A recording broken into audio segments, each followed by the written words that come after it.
여러분, 오늘도 달리고 나서 무릎 바깥쪽이나 아래쪽이 멍든 것처럼 아파서 며칠 쉬어야 하나 고민하고 계신가요? 이쯤 되면은 주변에서 흔히 듣는 잔소리가 떠오르실 겁니다. 나이 먹고 그렇게 뛰면 무릎 연골 다 나간다. 아마 러닝을 하시는 3060, 30대에서 60대 사이라면은 귀에 못이 박히도록 들었을 텐데요. 무작정 얼마나 쉬어야 할지 몰라서 얼음팩을 무릎에 대고 이제 내 연골이 다 다른 건 아닐까 걱정하면서 유튜브를 뒤적거리고 계신가요? 결론부터 말씀드리겠습니다. 완전히 틀린 말입니다. 오늘 이 영상은 단순히 스트레칭 방법이나 보호대 추천이 아닙니다. 저조차도 몰랐던 무릎 통증에 대한 상식을 완전히 뒤집고 전 세계 스포츠 의학계가 주목하는 가장 최신화된 회복 기술을 전해드리려고 합니다. 오늘 영상을 끝까지 보신다면 여러분은 통증에 대한 공포에서 벗어나 다시는 부상에 발목 잡히지 않는 강철 무릎을 갖게 되실 겁니다.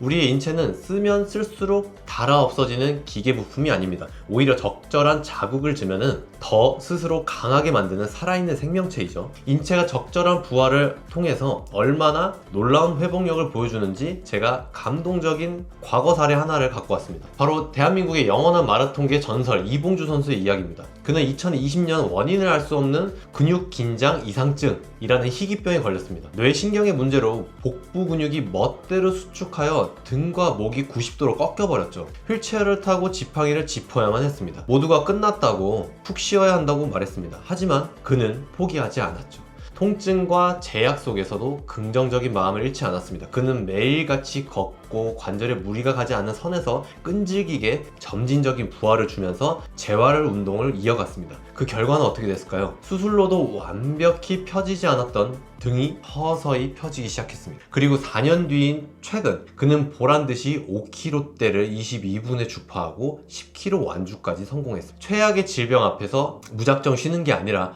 올바른 움직임과 긍정적인 마음을 부여했을 때 우리 몸은 다시 살아나게 됩니다. 하물며 우리 무릎 부상은 어떨까요? 움직여야 낫습니다. 무릎 연골에는 혈관이 없습니다. 피가 통하지 않죠. 그렇다면 연골은 어떻게 산소와 영양분을 공급받아서 스스로를 치유할까요? 바로 스펀지처럼 관절, 윤활액을 빨아들이고 내뿜는 방식을 통해서 치유를 합니다. 여러분이 달릴 때 무릎에 체중이 실리며 압박이 가해지면 연골 안에는 낡은 노폐물이 밖으로 짜내어집니다. 그리고 발이 땅에 떨어질 때 신선한 영양분과 산소가 가득한 윤활액이 다시 연골 속으로 스며듭니다. 이거를 의학 용어로 연골 컨디셔닝이라고 부릅니다. 달리기가 연골을 파괴하는 것이 아니라 오히려 연골에 밥을 먹여주고 튼튼하게 만들어주는 천연 영양제 역할을 하는 것입니다. 실제로 하버드 의대를 비롯한 수많은 연구에서 규칙적인 러너들이 달리지 않는 사람에 비해서 무릎 관절염 발병률이 훨씬 낮다는 사실이 지속적으로 증명되고 있습니다. 자, 오늘 또 우리가 제일 착각하는 것을 짚어드릴게요. 우리가 삐거나 아프면 무조건 얼음찜질을 찾습니다. 저 역시도 그랬고요. 이 상식의 기원은 1978년으로 거슬러 올라갑니다. 스포츠 의학자인 게이브 미르키는 그의 저서에서 이런 얼음 요법을 추천했습니다. 그런데 충격적인 사실이 있습니다. 2014년 이 요법을 창시한 미르킨 박사 본인이 얼음과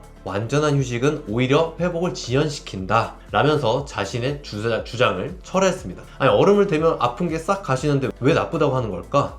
글쎄요, 얼음은 피부 온도를 낮추고 혈관을 강하게 수축시킵니다. 피가 통하지 않으니까 붓기가 빠지고 신경이 마비되어 통증을 못 느끼게 되는 것이죠. 즉 치료가 된 것이 아니라 진통제 하나를 먹은 것과 똑같은 속임수입니다. 문제는 여기서 발생합니다. 무릎 조직이 찢어지거나 다쳤을 때 우리 몸은 혈액을 통해서 대식세포 같은 치유세포들을 응급차처럼 급파합니다. 이 과정 속에서 뜨거워지고 붓는 염증 반응은 필연적으로 일어나는 거죠. 그런데 얼음을 들이대면 혈관 길이 꽉 막혀버립니다. 고속도로를 막아버리니까 응급차가 사고 현장에 도착하지 못하는 꼴이 되는 거죠. 얼음은 일시적으로 안 아프게 해줄지는 몰라도 근본적인 무릎의 조직의 재생과 회복은 많이 까마득하게 밀어버리게 됩니다. 물론 냉찜질이 아예 쓸모없는 것은 아닙니다. 발목이 심하게 꺾여서 참을 수 없이 퉁퉁 붓고 열이 펄펄 나는 급성 부상 직후 최초 48시간 이내에는 제한적으로 얼음이 필요합니다. 하지만 붓기가 멈춘 이틀 뒤부터 혹은 평소에 뻐근한 만성 무릎 통증에는 무조건 33도에서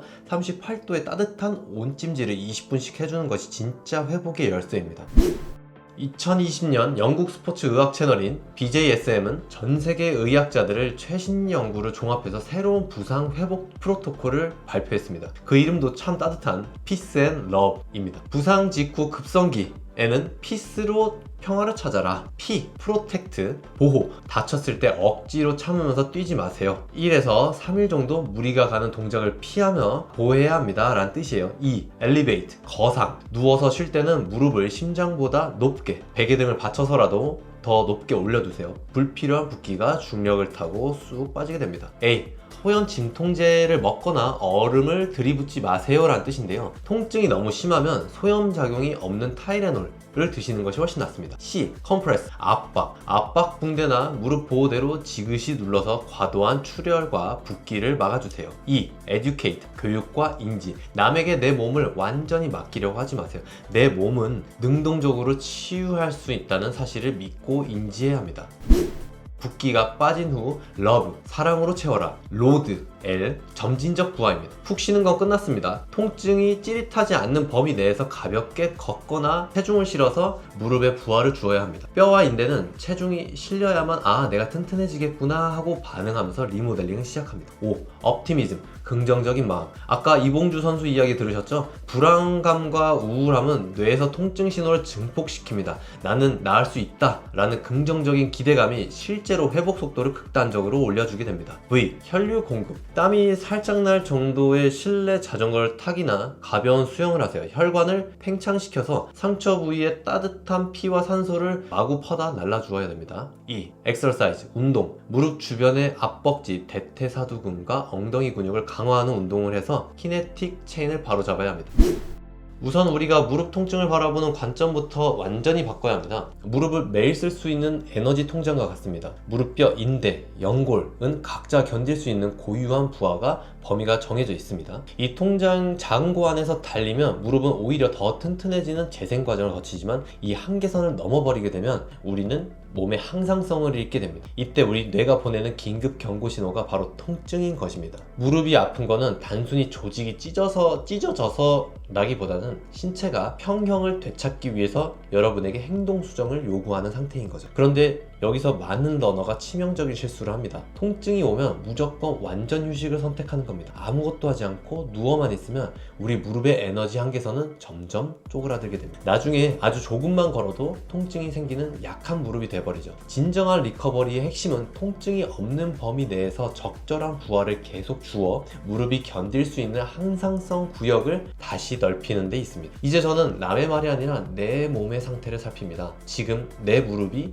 이제 막 다쳐서 불덩이처럼 부어오른 급성기다, 아니면 뻐근하고 뻣뻣한 만성기다 인지 제 스스로 문제를 정의하는 능력을 갖추게 되었습니다. 여러분도 마찬가지여야 합니다. 무릎이 아프다고 해서 막연한 두려움에 떨지 마시고요. 정확한 지식을 바탕으로 내 몸의 문제를 파악하고 적극적으로 찜질을 하고 조심스럽게 하중을 주면서 움직이세요. 그리고 통증이 참을만 하다면 내일 아침에는 밖으로 나가서 가볍게 걸으며 내 무릎에 사랑, LOVE를 전달해보세요. 여러분의 건강하고 활기찬 러닝 라이프를 진심으로 응원합니다. 지금까지 여러분의 지치지 않는 두 다리를 위한 이야기, 뛰면 왜 아파였습니다. 이 영상이 도움이 되셨다면 구독과 좋아요 부탁드리면서 여러분이 달리면서 느낀 통증이나 극복 사례가 있다면 댓글로 꼭 솔직하게 남겨주세요. 감사합니다.